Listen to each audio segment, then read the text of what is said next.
Hello guys and welcome to my new video, and today we'll be here talking about the senatorial election that will happen in Georgia next year, okay? I'm sorry, not this year. I'm just starting all the messing up because of all the 2025 and 2026 confusion, okay? In the first weeks of the year, I might have a little bit of a problem because I will just say next year, but it's this year. Sorry for all the misunderstandings here, but I will just say something, okay?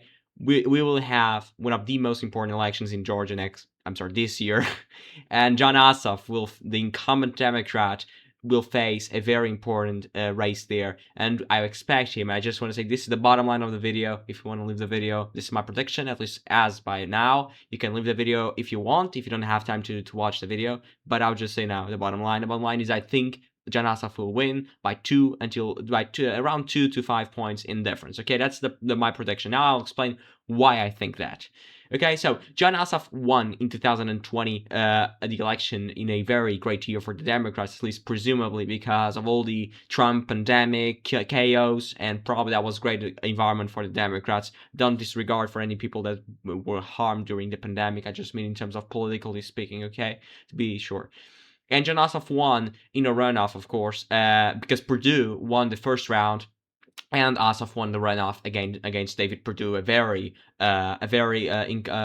strongest senator from Georgia, a Republican senator, of course, and he won by surprisingly big margin. At least in my view, when I was watching this, of course, I was very young. I was only 13 years old, but when I watched this, I really didn't think that was possible. Of course, in the special election that Warnock won against LaFleur, I think this was possible. I thought that was possible at that time.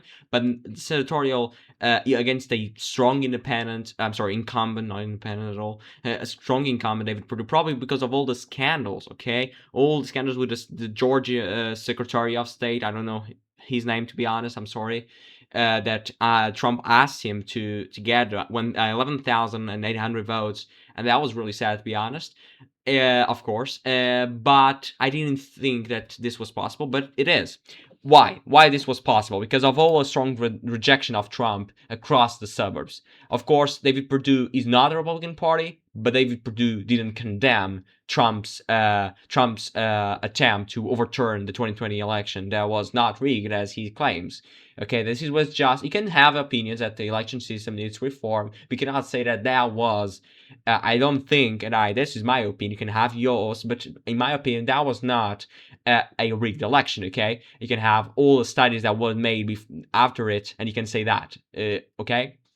But of all the rejection, especially around Cobb County, okay? Cobb County is a suburban county just outside of Atlanta, when you go to the north of Atlanta. A very important county for any Democrat to run it up the margin to be at least above 10 points. Look, Ossoff won by 12, and Kamala won by around 15. So this means that Cobb County is still trending left, even though Kamala lost the state, as you all know, okay? But this is interesting, okay? If you go, for example, to Fayette County, also a very important county in terms of the suburbs, because this is still a Republican county, as you can see. Jon Ossoff lost this by around 8, but it's turning out to be much more Democratic than it was when in 2012 Mitt Romney won this by probably more than 10 or 15. I'm not so sure, but he won by a much bigger margin, okay? As you can see here, Perdue won by 8, Trump won by around 3.2, okay? So you can say that we have some differences. There are some counties in Georgia that are still shifting now away from the Republican Party towards the Democratic Party, even though Trump is actually able to win the state, even though David Perdue lost it. But Trump did much better in all the rural counties, okay? Because turnout matters, especially in the rural counties, because the Democrats need to turn out, of course, in Atlanta and all the counties around it, but the Republicans have a lot of counties to turn out voters, and if they don't, they're simply gone, as it happened with David Perdue in 2020, and also with Kelly Loeffler in the special election. As you can see here as well, when you go, for example, to Gwinnett County, a very important county, like 20 points, this was not a county that happened. I don't know why. Maybe a particular reason about the county itself, but it didn't happen. The swing. Okay, of course it swung. Of course it swung to the right when you compare 2020 and 2024 in the senatorial and the presidential, which is interesting. I don't know what happened here. Probably lower turnout in election day, because that's also important. The Republicans tend to vote on election day, so the Democrats have a lot of days to turning out those their voters, and then you happen to beat until election day, and you don't have your voters.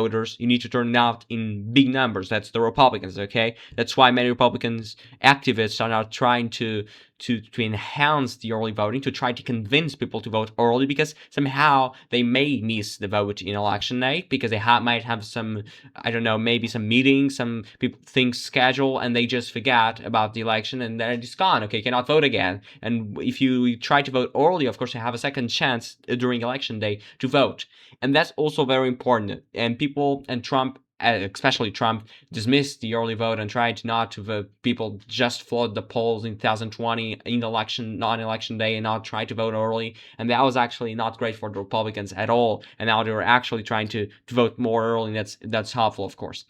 Another key point in the Georgia senatorial election, of course, it's the battle for the president, or for the primary, of course, especially around the Republican primary. I'm not focusing too much in the Democratic primary, because Jon Ossoff is an incumbent, and the Democrats, I don't think they will not have a primary with him, to be honest.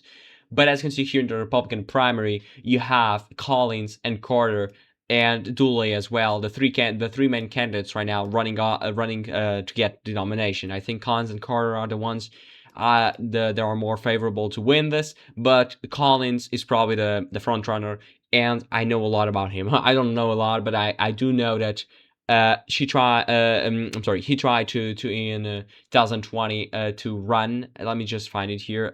Results by state. Probably I can find it here. I'm just trying. Where is Georgia? Because he tried to be the nominee in the Senate special, okay, against Loeffler. Loeffler was the I think it's the same person. I'm not so sure about it. I'm sorry, but as you can see here, Collins tried to win to go to the runoff against Warnock, and he basically was not able to do it. But as you can see here, Collins got 20%, which is very strong for a person that is not incumbent, okay? And Loeffler was the incumbent. Collins won many counties here in the rural parts of the state, because probably I think Trump supported him, if I'm not mistaken, or probably his supporters were more able to support him instead of Loeffler, okay? And as you can see here, when you go to all the counties, Loeffler won where? Loeffler get much better results where? In Cherokee, in all of the counties that are shifting away from the Republicans, but still, there are more moderate Republicans, if you will, around also the suburbs, like Gwinnett County, Fulton County as well, much better than Collins, getting almost twice of him. But when you go to the rural counties, Collins were actually able to win many of these counties. I don't know why they didn't choose another color to represent Collins, another one to represent Loeffler, because this is very hard to distinguish between both, because we can't really distinguish, because it's just a Republican color. But if you see, Collins won many counties. That's why he was strong also here around in the northern part of the state. As you can see here, look at this big wins by Collins, because this is the district of Marjorie Taylor Greene is here former this, because she's about to resign by then. I'm sorry, in the time I was seeing the video, she already resigned. But in the cities, what saved Loeffler was the cities and the moderate Republicans, because she was supported by the Governor Brian Kemp, that is retiring this year, because I think he cannot run for re-election, to be honest. And this is the problem of the Republican Party, to try to really make a difference inside of those moderate Republicans around Cherokee, around Bardo, around Forsyth, the very important counties that are shifting away from the Republican Party in a very strong rhythm. Okay, it's very hard to contain those votes, because you can just compare it here. I'm sorry, let's just go to the presidential election. So go, for example, to Cherokee, 69-29. And look at this. The Kamala did better in a race that she did poorly than Biden. She did poorer than Biden, even though Cherokee was better for Kamala, also Forsyth and probably Bardo as well. So this is the point. Hall County as well here. So this is the point. Many counties are shifting away from the Republican Party. I think this will go even wider in the 2026 election. I think Fayette will flip for Jon Ossoff, and many of these very small counties, to be honest. But he will expand the margins in Cobb, probably 60 plus, and probably 60 plus as well in Gwinnett. I would say 85 plus in the Cobb, probably almost close to 88 in Clayton, and 75 plus in Fulton. I think he will win by around 5. And this is my prediction for Jon Ossoff. He is a strong incumbent. He is a strong candidate. Let me just check the polls if I can. Look, Collins versus Ossoff right now, it's Ossoff plus 2.3. So I can see here many polls have been saying Trafalgar, even Trafalgar is saying Ossoff plus 5, which is my prediction right now. It can change, but this is just my prediction. This will be a very close primary in Georgia. Remember, below 50, we have a runoff in Georgia. This is just how the Georgia law is. And if this happens, we'll have a runoff because of Collins and Carter. And if this happens as well in the general, we'll have a runoff as well. So this will be a very fun election to watch. Don't forget to subscribe to the channel and leave a like if you're new. And we'll be back tomorrow in another video. Thank you guys, and we'll be back.